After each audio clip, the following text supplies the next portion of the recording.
Hello everyone.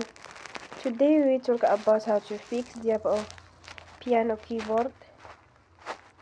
We go to settings, then we click on apps. After that we search the app piano keyboard and we click. Then we will on for stop. After that we go to storage.